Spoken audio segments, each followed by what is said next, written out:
तो solo levelling के episode 12 की स्टार्टिंग में हम देखते हैं कि संग का वो टेलीपोर्टेशन स्टोन खो गया होता है और वो सोल्जर उसे मार रहे होते हैं और संग मन में सोचता है मुझे जिंदा रहने के लिए इन सभी को मारना होगा और वो अकेला उन सभी पर हमला कर देता है। पर वो काफ़ी ज़्यादा होते हैं पर संग हार नहीं मानता और उन्हें मारने लगता है और वो बोलता है मैं कभी हार नहीं मानूंगा क्योंकि मुझे वो पहले जैसी घटिया लाइफ नहीं चाहिए। और लड़ाई के कारण वो काफ़ी डैमेज और थक गया होता है और फिर उसे आवाज़ आने लगती है जब सभी उसे कमज़ोर हंटर बोला करते थे और वो लोग भी उसे दिखने लगते हैं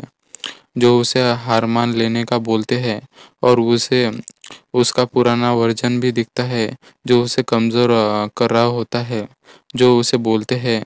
तुम बाहर से तो ताकतवर हो गए हो पर तुम अंदर से तो कमज़ोर हो। और तभी एक सोल्जर उसे तलवार लेके मारने आता है पर तभी संग को पेनल्टी लग जाती है क्योंकि उसने अपना डेली क्वेस्ट कंप्लीट नहीं किया था और वो बच जाता है और वो ड्रिंक पी के अपनी हेल्थ और फटीग को रिकवर कर लेता है और उन सेंटीपीड मॉन्स्टर से लड़ने लगता है। और यहाँ जिन्ना उठकर देखती है और उसे पता लग जाता है कि संग अभी तक घर नहीं आया और वो बोलते हैं कि कल पेरेंट मीटिंग भी है तो क्या भाई कल आएंगे।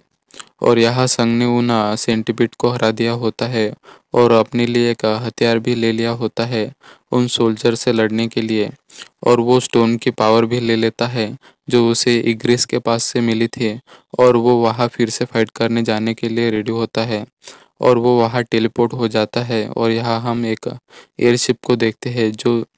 जेजू आइलैंड पर जा रहे होते हैं जिसमें गिल्ड मास्टर चोई और उसके असिस्टेंट और बाकी गिल्ड मेंबर होते हैं और उन्हें रडार में कोई अजीब सी चीज़ दिखती है। और यहाँ हम संग को देखते हैं जो बड़ी आसानी से उन सोल्जर को मार रहे होते हैं पर वो कम ही नहीं हो रहे होते। और तभी उसे वो जादूगर दिखते हैं जो बार बार नए सोल्जर बना रहे होते हैं और वही उन सोल्जर को कंट्रोल कर रहे होते हैं।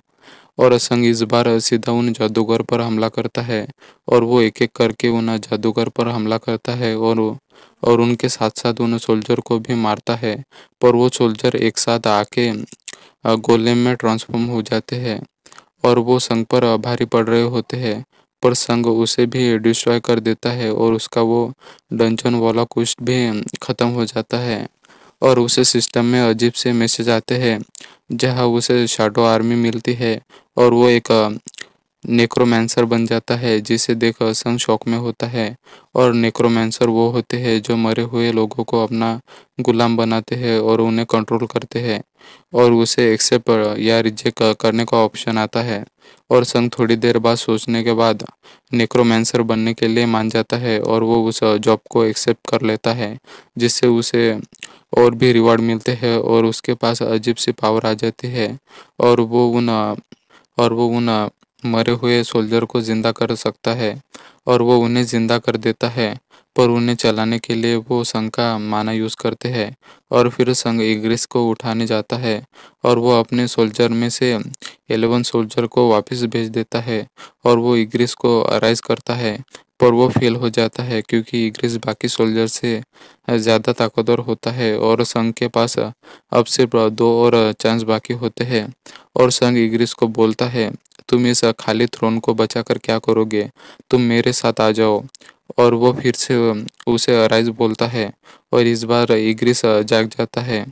जो लेवल 7 का होता है और वो संग के आगे झुक जाता है। और इसी के साथ सोलो लेवलिंग का सीजन 1 कंप्लीट हो जाता है। Thanks for watching.